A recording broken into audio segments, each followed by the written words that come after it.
A gente namora há 2 anos. E há quase um ano nosso relacionamento é aberto. Eu tenho 2 relacionamentos abertos. Eu tô num relacionamento aberto com a Alexa e com a Bia. Eu tô num relacionamento poliamor, um trisal. Relacionamentos não monogâmicos. É uma liberdade, em maior ou menor grau, de você ter um relacionamento com mais de uma pessoa simultaneamente, né? Isso é uma coisa acordada entre o casal ou entre as pessoas ali envolvidas e pode adquirir vários formatos. A gente tem o formato de relacionamento aberto, ou seja, há um casal, há um acordo estabelecido entre eles, principalmente com a função de preservar o afeto, o vínculo entre o casal, em que eles têm a liberdade de vivenciar experiências sexuais com outras pessoas. Eu já fui casada, né? Eu era casada, tenho um filho de 8 anos. E aí eu já tinha um relacionamento aberto antes. E aí vim dessa ideia pra ele, assim, de falar, né? Que era um relacionamento aberto, o que ele achava disso e tudo mais. E no começo ele era ainda um pouco receoso em relação a isso. Foi meio complicado, assim, pra mim mesmo, sabe? A minha cabeça, assim.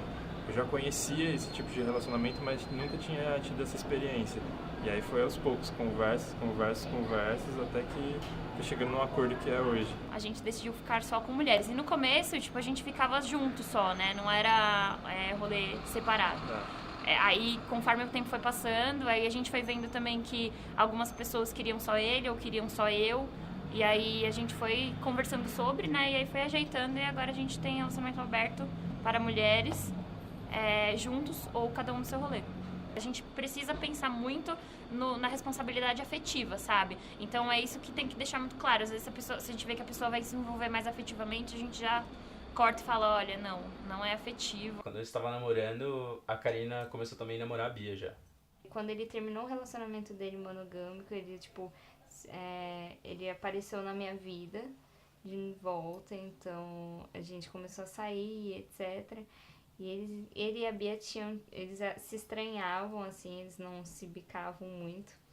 E aí teve um dia que a gente tava numa festa do nosso curso. E a gente começou a conversar, a gente trocou uma ideia, e aí a gente ficou super amigo, e aí nesse dia a gente ficou, primeira vez. Até que a gente ficou, nós 3 juntos, e foi, começou a fluir. E a partir disso, a gente só virou um trisal. O poliamor é a possibilidade de você se envolver com mais de uma pessoa simultaneamente, com o consentimento de todas. E dentro do poliamor, os trisais, os formatos que são estabelecidos ali, são de acordo mútuo, de entendimento, de consentimento, com muita comunicação. Então, há trisais poliamorosos, né, que têm um relacionamento fechado, outros que têm um relacionamento mais aberto, com a liberdade de você se expressar afetiva e sexualmente com outras pessoas. Eu sempre me senti muito restrita com a ideia, eu nunca tive um relacionamento monogâmico, e com a ideia de um relacionamento monogâmico eu via uma restrição muito grande e eu tenho exemplos na família de restrições, entendeu? E eu sempre repudiei qualquer forma que podasse a minha liberdade, assim. A gente não deixa de se atrair por outras pessoas, então eu nunca acreditei muito na monogamia. A monogamia, as pessoas elas acreditam que é algo inato. Na verdade, não é. O ser humano ele não é monogâmico por natureza. A monogamia é uma construção social. O mito do andrógeno conta a história de um ser que, ao desafiar o Olimpo, ao escalar o Olimpo, Zeus pune ele dividindo em 2. Era um ser composto de 4 braços, 4 pernas, 2 rostos, 2 cabeças. Então, esse ser, quando ele se divide ao meio, grande parte do objetivo desses seres seriam voltar à fusão original. E aí surge a ideia que a gente tem da alma gêmea, da metade da laranja, da parte que falta.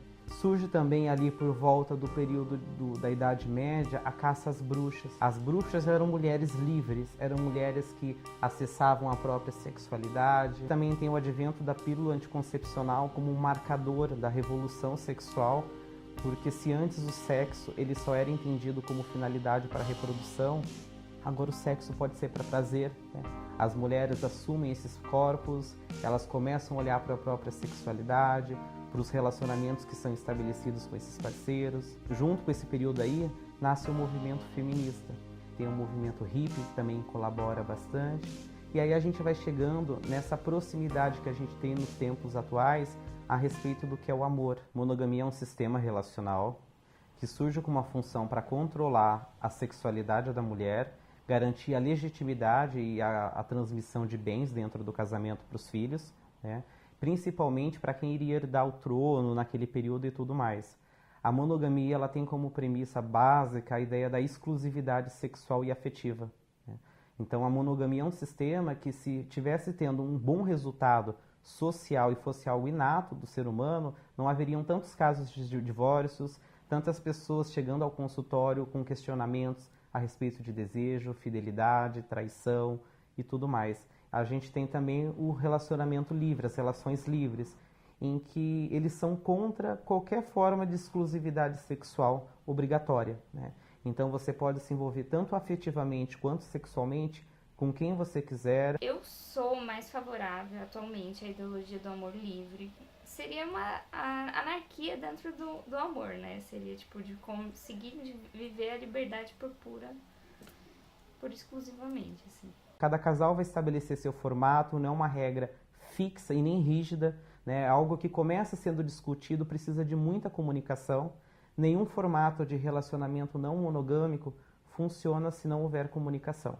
Essa é a parte principal, assim, para conseguir estruturar uma relação saudável. Eu acho que o ponto principal nesse rolê é mesmo a sinceridade. A gente Entre conversa todas as bastante. pessoas envolvidas. Até quando a gente sai com uma terceira pessoa junto no rolê, a gente precisa saber também o que a pessoa quer, o que a pessoa espera, e de tá bom pra ela também. Qualquer sentimentozinho que tá errado ali, a gente tenta fazer uma terapia conjunta, sabe? Trabalha muito, principalmente cada um com si mesmo, é os ciúmes. A gente pensa em não ser uma coisa possessiva, cada um tem a sua individualidade, a sua própria vida, as suas vontades, enfim. E, sei lá, se a pessoa tá bem, tá tudo bem pra mim, sabe? Há um outro problema que daí é uma questão muito social, da forma de se relacionar com o outro, que é essa ideia dos ciúmes como tempero do amor, como algo saudável nos relacionamentos, quando na verdade o ciúmes não é bom em nenhuma espécie, em nenhum formato. O ciúmes traz muito a ideia, ele vem junto com um combo de que o outro é posse, de que o outro pertence a você. Eu não quero ser de alguém, eu quero ser minha. Quando você escolhe ter um formato de relacionamento não monogâmico, trabalhar os ciúmes é um dos pontos principais. A gente entende que a outra pessoa ela não é obrigada a estar com você. Parte da premissa de que ela quer estar com você. Não consigo sentir ciúmes dele nesse sentido porque eu considero que pessoas não são donas de pessoas. E o ciúme predispõe dessa ideia de que ele é meu, então sai daqui e não toca nele. E eu não consigo achar isso, porque ele é livre pra fazer o que ele quiser dentro do que a gente combinar. É difícil, porque eu sou muito ciumento. Eu sou bem ciumento, mas eu penso no significado que tem isso tudo, sabe? Em relação a ciúmes, o que mais rolava mesmo era antes, quando era fechado, né? Sim. Porque a gente não podia mesmo. Tipo, você não tem essa liberdade de ter relações com outras pessoas. Então, é meio aquela coisa, é meu e acabou. E aí, depois que abriu, ficou muito mais tranquilo, né? Tipo, você é livre e é isso aí. A gente fala um pro outro, né, das coisas. Assim. A gente tem uma dificuldade muito grande em compreender esses relacionamentos não monogâmicos. Há uma série de preconceitos e mitos que surgem a partir disso. De que essas relações elas não têm durabilidade, de que elas são relacionamentos superficiais, sem vinculação, e ao contrário, né? Eles conseguem manter relacionamentos saudáveis, estruturados, profundos. A gente tá, tipo, 1 ano já. As pessoas acham que é tudo putaria, que é sexo, que é isso, é homenagem, caralho. Não, não é, mano. É de boa, é um relacionamento como qualquer outro. Eu tenho um filho de 8 anos, o nome dele é Luigi. E ele super adora o Gui. É bem saudável, a relação é normal, gente. É aberto, mas é sério. Isso é muito louco. Tipo, Tipo, não as é- pessoas não botam fé que é um relacionamento sério. Elas sempre acham muito bizarro e elas nunca levam a sério justamente por ser um trisal e ser aberto. Ele é meu namorado, meu companheiro, a pessoa que eu divido minha vida, divido minhas contas, divido os meus pesares e as minhas alegrias. Oi, oi, oi, oi, oi, oi, teu jeito de balancear meu corpo inteiro faz meu coração bater. Ligeiro assim eu vou me apaixonar. A nossa relação é muito uma coisa de cumplicidade, de carinho, de cuidado, assim. A gente também vive numa cultura que tem muito a ideia de que se você está numa relação a 2, a 3, seja qual o formato for, que você passa a não desejar mais o mundo ou outras pessoas. Isso é um mito, né? Nós somos seres desejantes por natureza. Essa história de um se apaixonar por outra pessoa pode acontecer tanto dentro de um relacionamento fechado, quanto dentro de um relacionamento aberto, quanto fora de nenhum relacionamento. A gente tá sujeito a isso o tempo todo. Eu sempre gostei de mais de uma pessoa, só que eu sempre me privava disso, ou tentava deixar de lado, esquecer alguma pessoa pra ter um relacionamento. Eu fico com outras pessoas, eu me apaixono por outras pessoas e eu tenho relacionamentos com outras pessoas. A questão é, o que a gente faz diante desse desejo? Ter ele, ok. Expressá-lo depende muito do que a pessoa está querendo para a vida dela. Ser monogâmico tá ok, não é um problema. Ser não monogâmico também tá ok, não é um problema. Eu gosto disso, de seguir o rumo da vida, assim. O importante é que funcione e traga prazer e qualidade de vida para ambas as partes. Traição seria algo que tivesse fora do que tá combinado, assim. Mentir eu considero uma traição. Omitir eu considero, não uma traição, mas... eu acho que eu considero uma traição omitir. Você já pensou em desistir alguma vez? Já várias. Por quê? Porque é difícil, cara. É muito difícil. Eu acho que relacionamento aberto requer muita maturidade. É natural, em momentos de briga, assim, a gente pensar em desistir, cogitar essa possibilidade. Quando a gente começou a ter essa ideia de abrir o relacionamento, a gente definiu isso, ó, se algum dia alguém se incomodar com alguma coisa, a gente volta e não tem problema.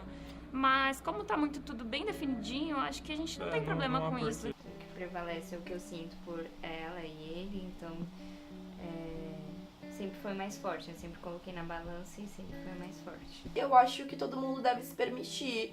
Eu acho que é complicado você falar que você não gosta de uma coisa ou que você nunca conseguiria